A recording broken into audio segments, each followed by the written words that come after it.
Hello guys, welcome back to my new video and new vlogs. I hope आप स्वस्थ होंगे, मस्त होंगे और इन्जॉय कर रहे होंगे। तो गाइस फाइनली मैं आज जा रहा हूँ अपने कॉलेज, जहाँ आज ओहो रेडियो वाले आने वाले हैं। मैं आपको उनको भी दिखाऊंगा कि कॉलेज में ओहो रेडियो वाले आए हैं।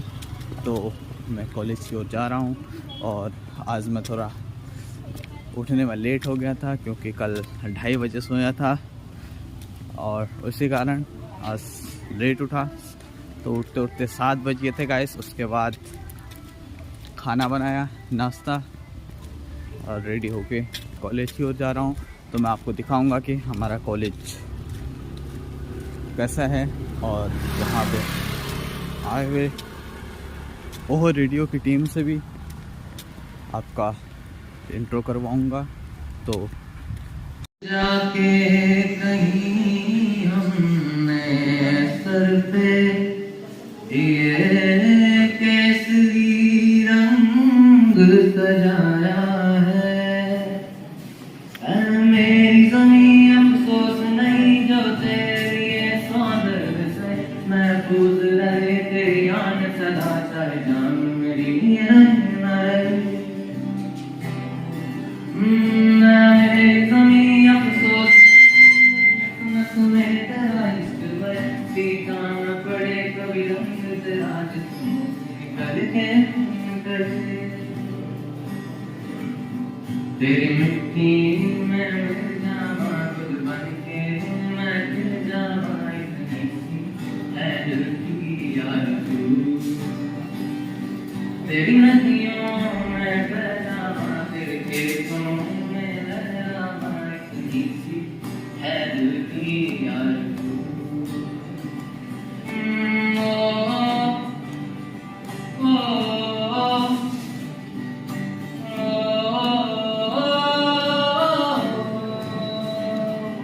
सरसों से भरे खलियान में जानू के बंगड़ा पान सका। आबाद रहे वो गाँव मेरा जहाँ लौट के वापस जा न सका। हीर मेरी कुवत सी रहे तेरी आँख करीब ना। मैं मरता था जिससे कभी उसका उजाला करना।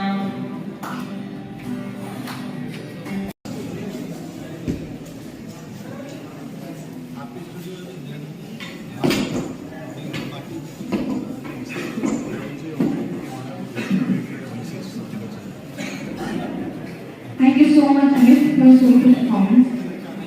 Now we have director sir with us. So now I would like to invite director sir to please welcome our guests.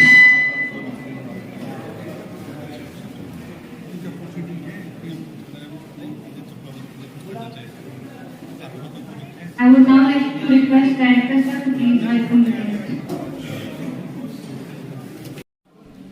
सुनाई नहीं दिया। आओ तो जोश,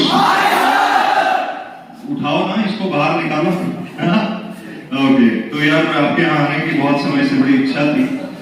1-2 दफा पहले मुझे इनवाइट किया गया था मगर पॉसिबल नहीं हो पाया कुछ वजहों से।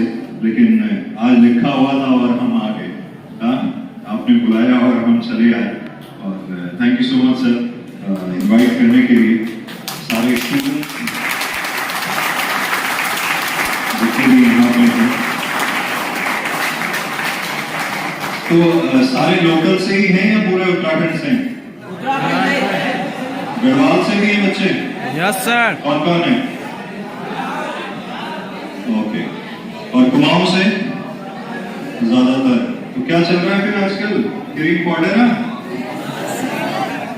कौन कौन घिस के आया है सुबह? एक चीज आमतौर पे मेरे कई दोस्त थे, मैं तो कॉलेज गया नहीं, मेरे बड़े सारे दोस्त थे जो इंजीनियरिंग कॉलेजों में थे। जब वो नौकरी पे आ गए तो कई बार हम मिलते थे तो कहते थे इंजीनियरिंग कॉलेज में पढ़ने का एक फायदा है। मैंने कहा क्या? कह रहे लड़कियों की तादाद इतनी कम होती कि आप 5 दिन नहीं भी नहा के जाओ तो चल जाता है। मैंने कहा यार ये क्या बात हुई? कह रहे चल जाता है हमारा। और जहाँ लड़कियां ज्यादा होती है तो आदमी दिन में 3 बार नहा के आता है। क्यों? ये वो जाकिर खान वाली बात हो गई, बोले फीमेल इंटरेक्शन इतना कम हो गया, घर में कंगी नहीं कंगा रखा हुआ है ना? Okay. लेकिन इसके एक फायदे होते हैं, जब कन्याएं थोड़ी बहुत भी होती है तो उनको भाव ज्यादा मिलते हैं। ऐसा है, ऐसा है। कितने लड़के दे रहे हैं अभी?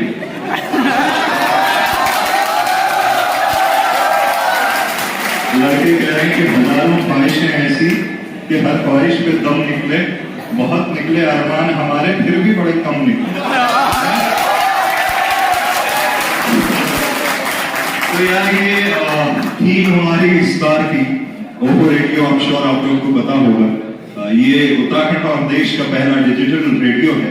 डिजिटल से मतलब हमारा ये है कि ये ऐप के थ्रू चलता है, और वैसे भी जिस उम्र में तुम लोग हो, ऐप और ऐप दो ही चीजों के सहारे जिंदा है कि नहीं?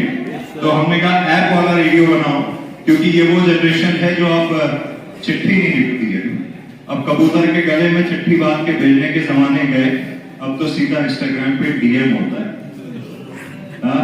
ये वो जनरेशन है, पिताजी ने कहा कैलिफोर्निया आमंड दिखाओ, इन्होंने कहा वो क्या होता है, हमें तो कच्चा बादाम पसंद है। और कच्चा बादाम के चक्कर में अंजलि को इन्होंने वहां तक पहुंचा दिया।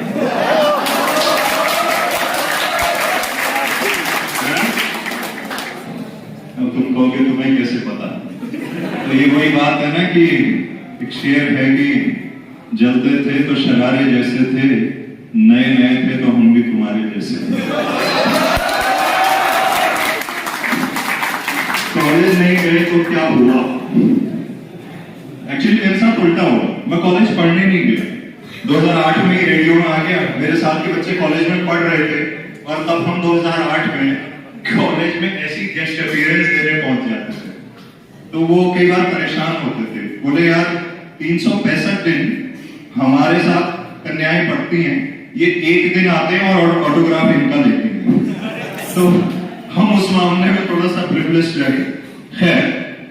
तो जब ओहो रेडियो की शुरुआत हुई पिछले बरस, तो हमने कहा कि यार देखिए, हिंदुस्तान में ज्यादातर radio station Bollywood radio station है, बंबई से चलते हैं, बॉलीवुड में क्या हो रहा है, किसके घर में किसका अफेयर, मलाइका अरोड़ा के घर से कौन बाहर निकला, डॉगी किसने घुमाया किसने नहीं घुमाया, यही सब चलता रहता है। मुझे लगा रेडियो को बदलने की जरूरत है, क्यों ना वो रेडियो पहाड़ के किसान का रेडियो बने, क्यों ना वो रेडियो हमारे फौज में गए जवान का रेडियो बने, वो आप जैसे जवान और जवानियों का रेडियो बने, और पहाड़ की कहानियों का रेडियो बने। तो इसीलिए ओहो रेडियो की शुरुआत हुई, और ओहो रेडियो के अंदर एंटरप्रेन्योरशिप से लेके, एजुकेशन से लेके, फार्मिंग से लेके, हमारा कल्चर, हमारा म्यूजिक, हमारे उत्तराखंड की बोली भाषा, पहनावा, बहुत सारे इंटरव्यूज, ये सारी चीजें हम करते हैं। पॉलिटिकल इंटरव्यूज भी करते हैं, जैसा कि आप देख पा रहे हैं, बहुत सारे आर्टिस्ट के साथ बातचीत करते हैं। तो हमें लगता है क्योंकि रेडियो जो होता है एक ऐसी चीज है जो हर एक एज ग्रुप को टारगेट करता है, तो इसीलिए इसकी शुरुआत हुई। पिछली बार पहली यात्रा जब हमने करी तो इसकी थीम थी म्यूजिक, कल्चर, फूड, इन चीजों को लेके। इस बार की थीम है राज्य निर्माण से राष्ट्र निर्माण। तो एक अच्छे राज्य का कंट्रीब्यूशन उसके निर्माण में, हर एक इंडिविजुअल, हर एक बाशिंदे का जब कंट्रीब्यूशन होता है तो वो राज्य बढ़िया होता है। आप में से कितने लोग चाहते हैं कि हमारा राज्य नंबर 1 राज्य बने? आप में से कितने लोग चाहते हैं कि हमारा देश नंबर 1 बने? वो कैसे बनेगा? वो हमारी हर एक इंडिविजुअल जब अपना कंट्रीब्यूशन देगा, है ना। साइंस एंड टेक्नोलॉजी का जमाना है, आपका तो ये इंजीनियरिंग कॉलेज है, आज टेक बेस्ड चीजों का जमाना है। बड़े से बिजनेस, बड़े जो बिजनेसेस हैं, कितने लोगों ने शार्क टैंक देखा था पीछे? राइट। तो बड़े सारे लोगों को आइडिया आया होगा यार कि ऐसा भी किया जा सकता है। और बार बार वहां बात हो रही थी कि अगर आप अपने बिजनेस में टेक को यूज करते हैं तो किस तरह से आप मल्टीप्लाई कर सकते हैं अपने बिजनेस, अपने रेवेन्यू, अपने आरओआई को। तो साइंस एंड टेक्नोलॉजी का जमाना है, और उसके करिश्मे, ये जो रोड का माइक से लेके, इससे लेके, ये जो आप देख रहे हैं, ये सब साइंस एंड टेक्नोलॉजी है। एक जमाना था लोग टेक्स्ट बुक पे डिपेंडेंट थे, ज़करबर्ग आए, उन्होंने कहा फेसबुक लेके आओ, है ना। तो वो भी टेक बेस्ड चीजें हैं। आज देखिए जूम कॉल, पहले लोग सामने से फिजिकल इंटरेक्शंस करते थे, अब जूम के ऊपर मीटिंग्स हो जाया करती हैं। तो ये सब टेक बेस्ड चीजें हैं। पहले लोग पिक्चर हॉल के लिए तरसते थे कि मूवी हॉल होगा तभी पिक्चर दिखाएंगे, आज ओटीटी का जमाना है ना। और तुम में से कई लड़के रात को उल्लू भी बन रहे होंगे।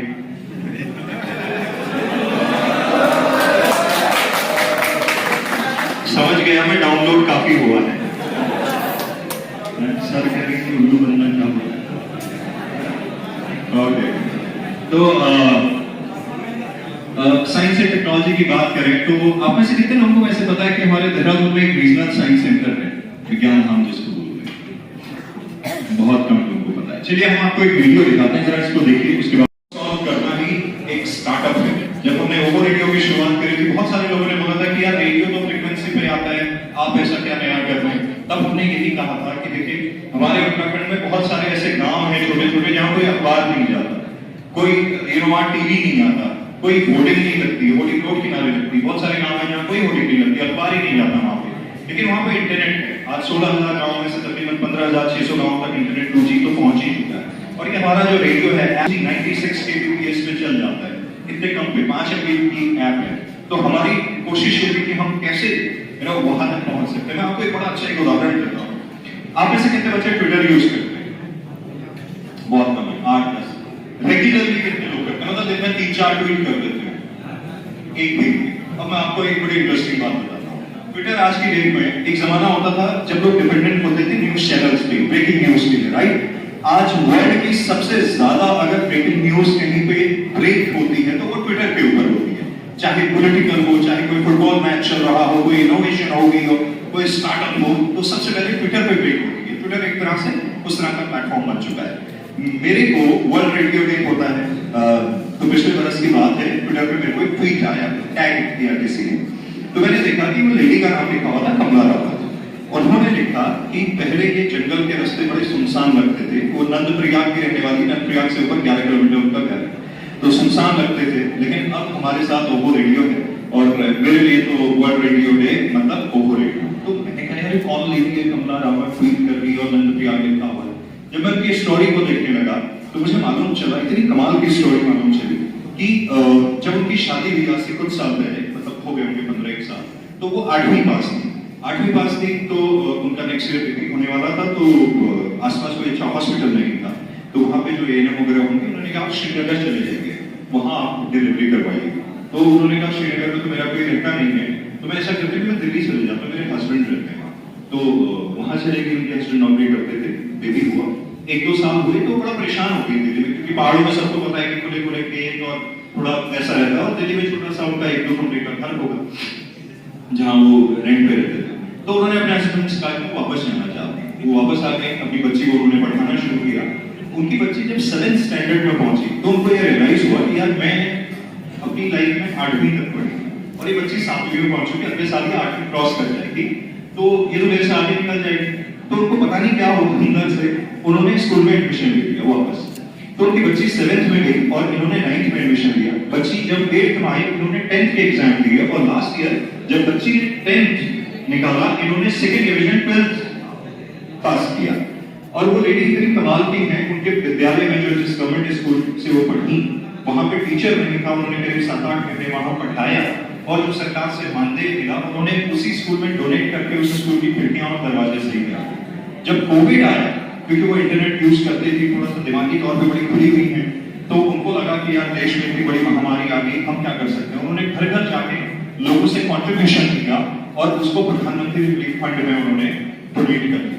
जब ये स्टोरी मेरे को मालूम चली तो मुझे लगा कि वाकई में ये ओवो रेडियो इन्हीं लोगों का तो रेडियो है कि वो गांव में बैठी महिलाएं जो जंगल जाती हैं वो रेडियो सुन रही हैं और इतना कमाल का काम कर रही हैं।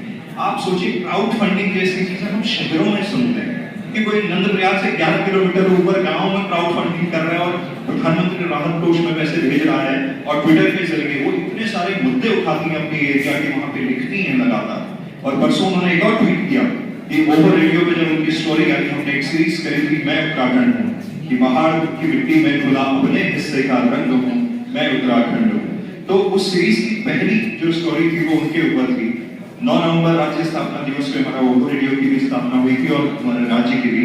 माननीय मुख्यमंत्री पुष्कर सिंह धामी जी आए थे, हंस फाउंडेशन से माता बंदा श्री और भोले जी महाराज आए, तो उनके हाथों हमने उनको सम्मानित करवाया।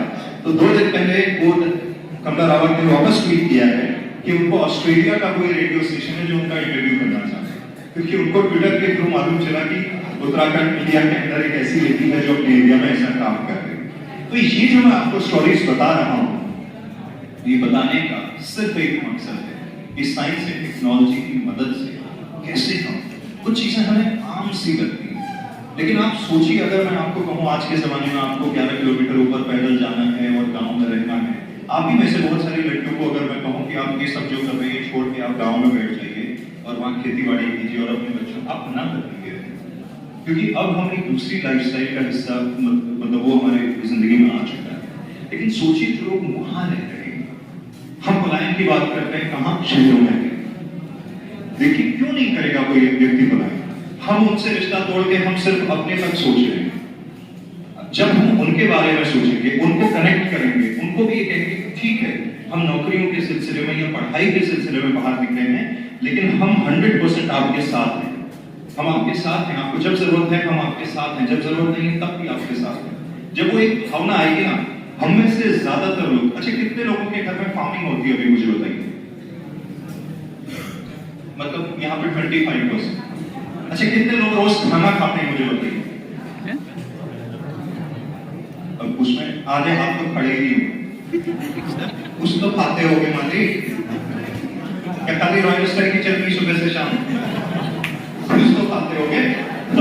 तो खाने में तो हम मान लीजिए 100% आदमी कंज्यूम कर रहे हैं, कंज्यूमर 100%, खाने वाले 100 हैं और उगाने वाले 20।